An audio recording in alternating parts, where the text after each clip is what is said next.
So, tonight I am going to pick up where Pastor Chris had left off in Philippians 3. I know that I had actually gotten up last week. Some of y'all saw that.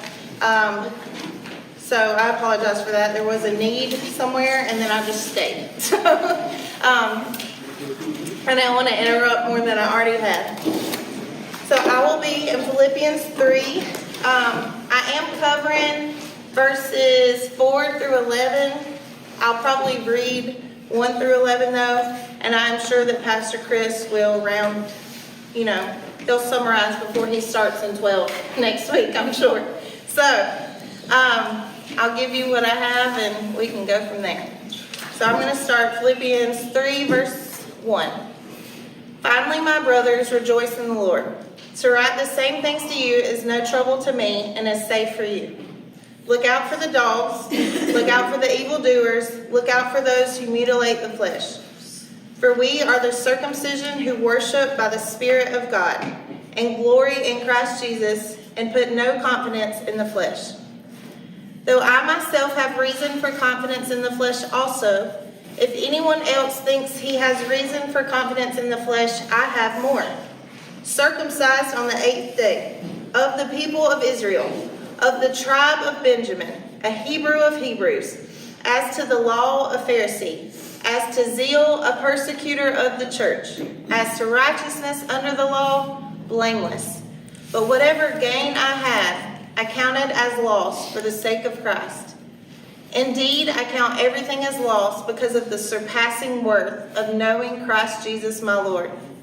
For his sake I have suffered the loss of all things, and count them as rubbish, in order that I may gain Christ, and be found in him, not having a righteousness of my own that comes from the law, but that which comes through faith in Christ, the righteousness from God that depends on faith, that I may know him and the power of his resurrection, and may share his sufferings, becoming like him in his death, that by any means possible I may attain the resurrection from the dead. So that was a mouthful, but that was the word of the Lord. So, Paul was the definition of success. When he's going through all his merits and all his accolade, like all the things, he was trying to show that he was the definition of what he thought success was. But his success is not what got him to the Lord, right? Paul wore his badge of honor as he persecuted the Christians. It was Saul who wore his honor, his badge of honor. Paul knew who he was before Christ. He knew what kind of title he could carry now in this writing. The title, the status, none of it matters. It's okay. I promise you, it don't bother me. You good? None of it counts when we are looking to Christ. The titles, the positions, none of it matters when we're focused on Christ. And in these passages, Paul is also writing to the leaders of Philippi. He's wanting them to be aware that it's not about status. Paul's salvation, the way that he came to the Lord, as he talked about, he was a Hebrew of Hebrews. He was, a Pharisee. He was of the tribe of Benjamin that stayed with the tribe of Judah. Like all these things. But when Jesus stopped Saul on the road, none of that mattered. None of it. All of Saul's titles and positions and who he was and all the things that he studied, it was nothing when Jesus came to him and said, hey, follow me, dude. You got to stop doing this, and I need you to go after me. If Jesus did not stop him, Jesus did not call him because of his titles. Jesus did not call him because of his positions. Jesus did not call him because of how he was born and because he was circumcised on the 8th day. Jesus called him because he knew that he could use him. And Paul is telling these leaders in Philippi, yes, I was all these things. And you may be all these things too, but it means nothing if you don't have Jesus. Absolutely nothing. And Saul's authority was prominent absolutely prominent. When they stoned Stephen, and I know I've talked about that before when I taught, I don't remember what I was teaching on, but I know that I mentioned Stephen. When they stoned Stephen, they took off their outer garments and laid them at Saul's feet, showing that he was the one in authority in that moment, and he approved of the stoning of Stephen. Saul knew the authority and the position that he had. Saul, before meeting Jesus, used his success. He used his position. He used his title. He used his pedigree. And that's what he's trying to warn the leaders of Philippi about. Like, that's not what you're supposed to be using. You're not supposed to be using your authority in a horrible way. And that's why in the verses ahead, when Pastor Chris was talking about the dogs, he was talking about the leadership. Like, you can't be leadership. You can't be in leadership who is using your authority in such a manner of, well, this is my title and this is what it is, especially without Jesus. And it's so funny that that's what Paul was saying, that this is what his success was until he found Jesus, right? And what I love, because it made me think of Jesus and how in John 13, Jesus literally, if you read the scripture, it says that Jesus took off his outer garment and washed the disciples' feet. So when you take off your outer garment, you're showing your authority, but you're taking off the authority. He took off, he's saying, you know what? As the Messiah, as the Son of God that I am, I'm taking off this outer garment to show you what the Son of God does.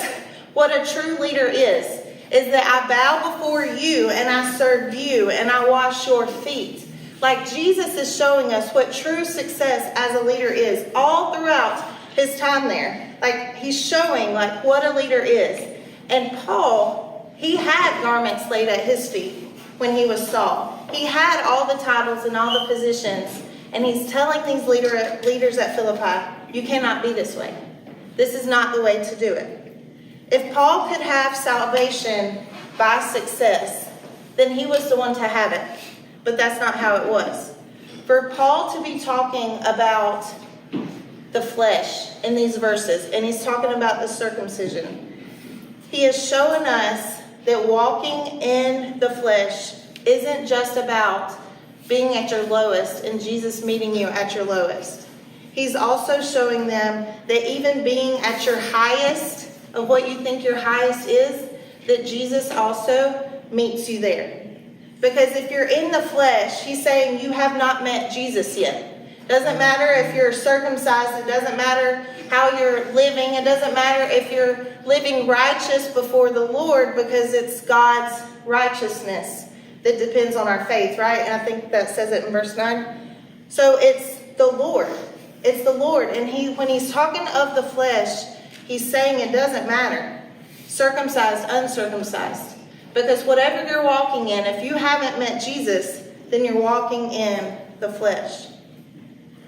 If we look over our status, over who we were before Christ set us free, before Christ saved us, and we don't think loss, then maybe we are still holding pride to who we have made ourselves to be and not God. If I sat here, which, listen, if I talk about who I was before Jesus, I don't have a list of pedigree like that. I could say, how about this? I could say, literally, I'm 5th generation Church of God. My family founded Bowling Springs. Absolutely not. I'm not from here. My family founded Pickens, Jones Hill Church of God that's in Davisville. Like, it was founded by like a great aunt. So a woman started that church. Like I could say all these things, and that I have pastors all throughout the Church of God, and I could throw out all this stuff of my family and who my family is. But if I've never met Jesus, it doesn't matter if I'm 5th generation Church of God. It doesn't matter if I'm coming in and sitting on a pew. Hey, I'm Church of God through and through. Came out of the womb speaking in tongues. Like, that don't happen. You know, like, that's not how that is. Like, if I sat here and was just throwing off, like, you know, my grandpa's a pastor, blah, blah, blah, but I don't have Jesus, then that's just flesh. That's not true success. That's not success in the Lord. And if these leaders But if I'm back to the loss, I'm sorry. If I don't think of that, like now that I am a pastor and now that I'm following the Lord, if I'm not looking back on my life and when I wasn't living in righteous ways of God, and I don't think back and I'm like, that was a lost time that I could have had with the Lord. Not that you should live in guilt and not that you should live in condemnation, but Paul was saying, I count it all as loss.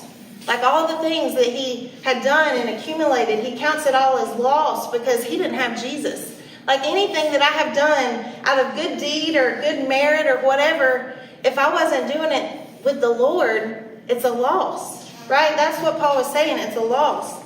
And if these leaders in Philippi are just adding up their righteousness, their credentials, what they've done without coming to the cross, it's a loss. And the leaders in Philippi, if Paul is having to tell these leaders in Philippi, the leaders in America and all around this world aren't much far off. And I'm talking about in the church. Like if we're just rolling up the ladder for ladder's sake, what are we doing if we're not doing it for the Lord? If I held my credentials as something I have done, if I held my position as something that I have done, if pastors hold their credentials and titles as something to be smug and walk around with a chip on their shoulders as something they have done, then maybe we and they should look back at the cross. Because it's nothing that we have done. It's what God has done in us and through us that placed us there. Amen. God got me here. God got him there. If position, title, and clout matters more than who Jesus is and what he has done for me, then I don't want it. If I get open doors to speak at all kinds of churches and all kinds of places, but I'm not following the Lord in the way that I should go, I don't want it. If he doesn't say yes to walk through that, I don't want it. If it's not with Jesus, and Lori had said that to me one time. She's like, I can get asked to go places, but if the Lord hasn't said yes, I'm not doing it. Because the Lord needs to know that you'll say yes to him, but he also needs you to know that you'll hear him when he says no. And if we're doing stuff out of the flesh, we're walking through doors, jobs, not just ministry. If we're walking through jobs and things that the Lord didn't open, if we're not following Jesus, it's all a loss, right? So there's this girl that I had actually met this past weekend. We had the women's conference. And y'all know how I am. I just kind of talk to everybody, whatever. It's fine. I like it. I feel like I make people uncomfortable sometimes because I don't mind the awkward. I'm just like, hey, like I'm just like out there. But Sister Diane, the overseer's wife, she had drugged me to, because I helped with registration, so I was there early. And she had took me over to one of the church's little booths that they had. And Garden Sanctuary is a church in Rock Hill. They were over that booth. And so I was talking to all those girls. One of them said something about my glasses, so I let her try them on. Like, I'm just like sitting there just talking. I'm like, it's fine. And she had walked up to me on the next day on Saturday. And she's like, I just love your vibe. She's like, I want to be your friend. I was like, okay. I was like, here's my number. I was like, you can call me anytime. I'm like, I don't know who this girl is. And then she goes to church somewhere. I'm just like, here you go. Like, call me. And I said, I'm serious. And so she gave me her number and I texted her. And so she had friend requested me as soon as, like, I had gave her my number, like where she saw my full name. Because both of us were like, I don't even remember your name, but I know who you are. I know your face. And so once I started, her husband had tagged her in something. And I was like, oh my gosh. Her husband came here maybe a month ago for an MIP visit. And he talked about his wife doing like MMA stuff and like how she trains. And I was like, I know you. I texted her. I was like, I heard so much about you and I thought it was so cool that you do this. And I was like, I didn't realize that was you. So she just got to talking. Make a long story short, she was texting me because her husband is a police officer, but he feels called into ministry. And he's trying to step into like pastoring, like lead pastoring. And that's a huge switch, So they're in MIP and she had texted me and she asked me, she's like, so, like, what do you do? Like, who are you? And I kind of told her, and she's like, well, you seem like you're really amazing at it. And I stopped her. I was like, it's not, it's not me. Like I had to tell her. And so she just started talking. She's like, I just want, I want a friend in ministry that will understand where I'm coming from. And I'm like, girl, ministry is lonely. But when God gives you the people that you need and the friends that you need, like it's not so bad, like in that area. And so, but I had to stop her because not that I didn't want to take a compliment, but I'm like, I just started talking to her about ministry and just small things, like not trying to scare her. I'm not trying to give her cold feet, but just talking to her. And I'm like, it's not me, girl. Like it's not. Like yes. There's I'm sure 90% of us have seen this. Alistair Begg on Facebook has a little thing that says about the thief on the cross. When he showed up to heaven, the angel said, well, what are you doing here? And he goes, I don't know. Y'all seen this, right?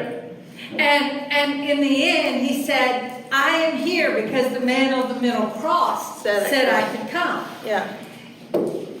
And a friend of mine used to say, well, I'll continue with Alistair Begg. He says, if we get up to heaven and said, well, I'm here because I did this, and I did that, and I believe, that's not the point. It's not you that did anything. It is Jesus that did it all for us. Yeah. And then I had a friend of mine at one point that said, the devil said, I 3 times and was thrown in hell. Or thrown down to earth. Yeah. So, it's not I. Yeah. It's him. We can't take the glory. Yeah. No. It's not me. It's him. Yeah. Our life should be a mirror to reflect him and not see us. Yeah. It's true. And that's the point you were trying to make was it's not me. Yeah. No. I am just reflecting what God throws towards my direction. Yeah. And I never want somebody to think that it's just like peaches and cream either, like any life, it doesn't have to be ministry, like on the job, if you're a teacher, work, like smashing fingers in parts and getting dirty, like all the things, like God gave you the ability to do those jobs. God gave you the ability to do all the technical stuff that you do that blows my mind because I can't even get my iPad to work sometimes. So like all the things, like God gave, I know, I struggle. God gave us gifts, Yes. But those gifts that he gave us, he gave, right? Yes. It's not us that's working them, it's him working through us for those gifts. Like I could never be a referee because I'm going to tell you, I'm full-blown mama at my kids' games. And I'm always like, I'm not mean because I have to show the Lord. But I'm like, let that kid elbow my child one more time. Let that penalty fly one more time because I'm going to have to talk to somebody and I got to make sure it's Jesus because all these people know that I'm a pastor too. And I'm like, if I was a ref, I'd make sure my Facebook didn't say Church of God nowhere. I'd make sure. I'm just like, but like God gave, but like, yes. But like God gave you the ability to be able to follow those rules and to not be biased towards a team or a player. Contrary to our belief, referees can't see everything either. Oh. They may not see your kid either. Well, those mamas see. Those mamas see.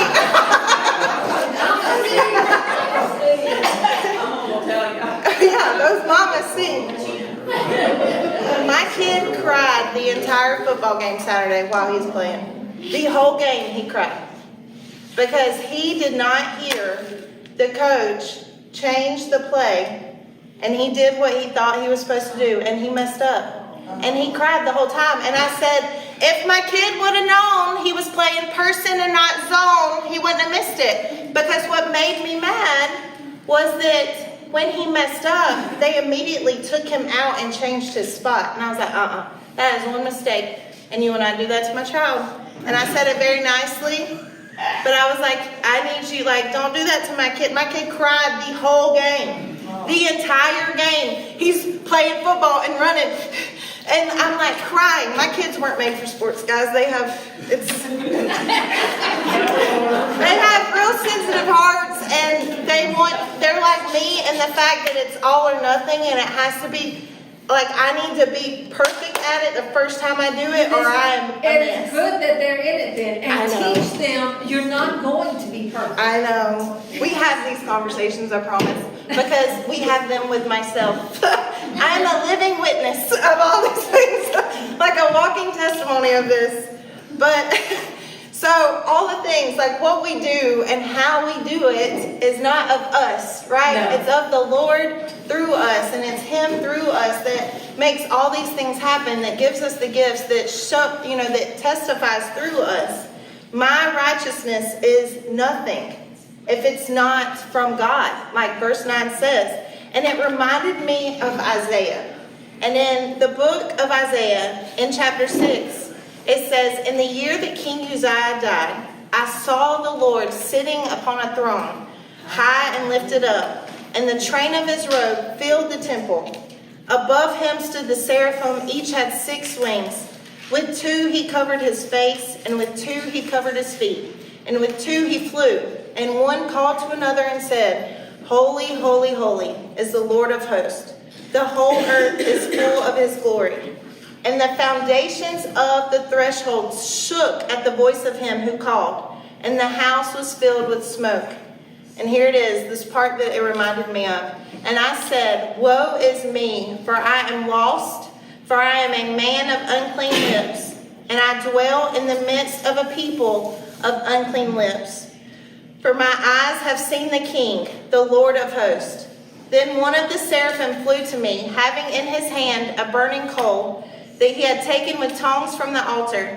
And he touched my mouth and said, Behold, this has touched your lips. Your guilt is taken away, your sin atoned for. And I heard the voice of the Lord saying, Whom shall I send, and who will go for us? Then I said, Here I am, send me." Isaiah wrote scrolls before this. He counseled the king. It says in one of these, it says that he is the son of Amos, right? When they're telling us who Isaiah is. It says that he is the son of Amos, which could have been the brother of Amaziah, the king of Judah, at one point. So Isaiah was in the royal family and the cousin to King Uzziah. When it says in the year that King Uzziah died, Isaiah was his cousin. Okay? So he had clout. He wrote in the scrolls. He counseled the king. But yet when the Lord showed him this vision and was brought to him, and the coal touched his, and he saw what he was seeing, he was like, I am unclean. I am lost, and I dwell with people that are unclean. And it, just like Paul was saying, it's not about position, and it's not about who you are, and it's not about who you roll with. It is about if you are walking with the Lord. We are nothing without Christ. And Paul here in this passage is sharing the joy of his testimony, the joy of his salvation. Like, this whole book is about joy, right? That even if you're at your lowest or at the peak of your success, it means nothing until you have met Christ. There is an author called Jack Higgins. He wrote The Eagle Has Landed. And he was asked what he would like to have known as a boy. And his answer was that when you get to the top, there's nothing there. He wished somebody would have told him that when you get to the top, there's nothing there. And I also wonder, like, when the rich man in the Bible who wouldn't follow Jesus because he didn't want to lay aside his riches, I wonder if he didn't go after the Lord when, after Pentecost and all the things, and see that Jesus was raised. I wonder that when he was about to breathe his last, if he had thought to himself, there was nothing at the top. There was nothing in all my wealth and all my riches, because Jesus was the top. Paul says that he needs none of those fleshly things because of Christ. And there's a deep longing in all of us. And all of us are striving to go after something because there's a craving in every single human being to go after something. But that crave was put there to go after Jesus. But so many times we take that craving and we try to feed it with other things. We try to feed it with the success. We try to feed it with men or women. We try to feed it with food. Food is valid, just as valid as alcohol if you're feeding it, depending on how it, how it flows. Like, we're trying to feed things. And I can say that because I remember the first time I ever emotionally ate. And I know that sounds like the craziest thing, but I will never forget. My mom and my dad, they were arguing. I think I was like 5. My mama walked out of the house and she started walking up the street. And my daddy was yelling at her to come back. And Faith was hungry. And I was banging on the screen door for mama. And I was like, I want to eat. I remember this memory. And I heated up a bowl of I was using the microwave at 5, guys. I was cooking with a stove at 9. So I heated up a bowl of ravioli, the little Chef Boyardee, the plastic lid. And I ate it. I remember thinking, this will make me feel better. And so, food, we can crave, we can go after. I did not plan to share that, I'm sorry. We can go after whatever. Whatever we're craving, whatever's going on in the inside. There's a craving in us. But our craving is to go after the Lord because it's the joy of our salvation. It's the joy of who He is in our lives and of what He's done in our lives. It's not one or the other. It's let me go after Jesus with all that I crave. And a lot of times trying to feel that, we think that we have reached this pinnacle of success. We think that we've done this. And there's stories that I've looked at that people are like, I've reached success. They thought they did. And then they're like, this isn't really it. One of them being, he hasn't found Jesus. But one of them being one of my favorite Marvel characters is Thor. It's Chris Hemsworth. He did a show on National Geographic called Limitless, where they were doing genetic testing. They were doing exercises. It was a whole docu-series on how to live longer and how to be healthier. It was all this stuff. It was mental health, physical health, emotional health. It was a whole thing, and half of it was a flop, but I watched it. So I was just like, this is interesting. And in all that testing, he was literally just supposed to be doing a show. Just doing a docu-series because he's already in great shape. So he was just going through all the testing and showing the stress that can take place on your body and how it can age you. And they found through all these genetic testings 2 strands of DNA in him that leads to Alzheimer's disease, a certain type. There is only 3% of the world, of the population, that has both strands in their DNA. So he has 1 strand from his mom and 1 strand from his dad. It was not a diagnosis of Alzheimer's, but it was saying because you have 2 strands, it could lead to this.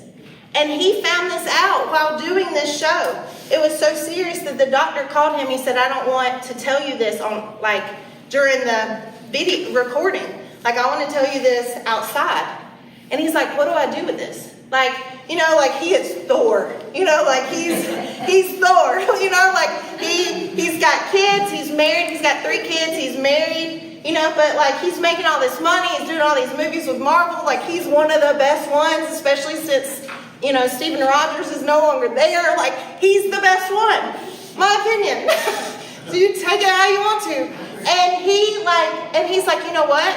He's not doing Thor anymore, but he said, I've got to view. He said, my success is not going to be in all the movies that I create with Marvel or whatever else he's done.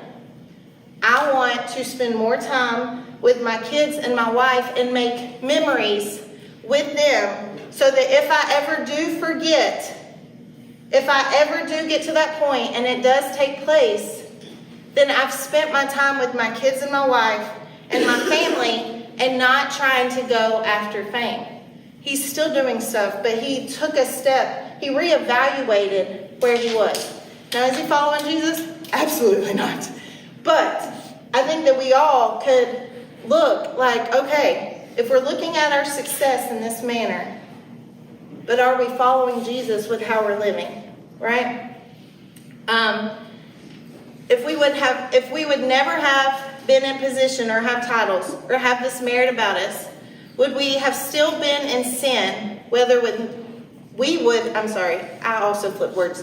would have still been in sin, whether with merit or without. It's all a loss without Jesus.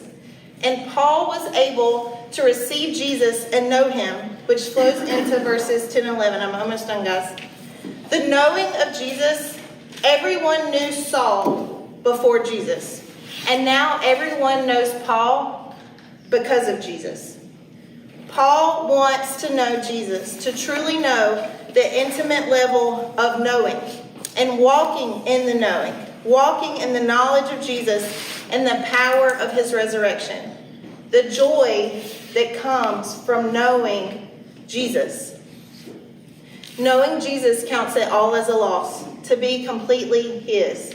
There's a joy in the fact that Buck knows me, that I can give a look and he's like, I see you. Like, I don't have to say a word, but I'm like, like he sees. Like if I'm uncomfortable, he'll know and he'll be like, hey, like come here. There is a joy in knowing.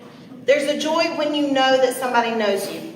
There's a joy in you knowing that somebody knows you, but there's also a joy in somebody else. I pride myself in being able, I observe, obviously, from the story. I was built up to read a room, to observe people, to observe body language, how they react, their hand, however their body language is going. So I observe everybody, everything in a room. That's why I have to sit closer to front in church, because I'm observing and not paying attention and I have to focus.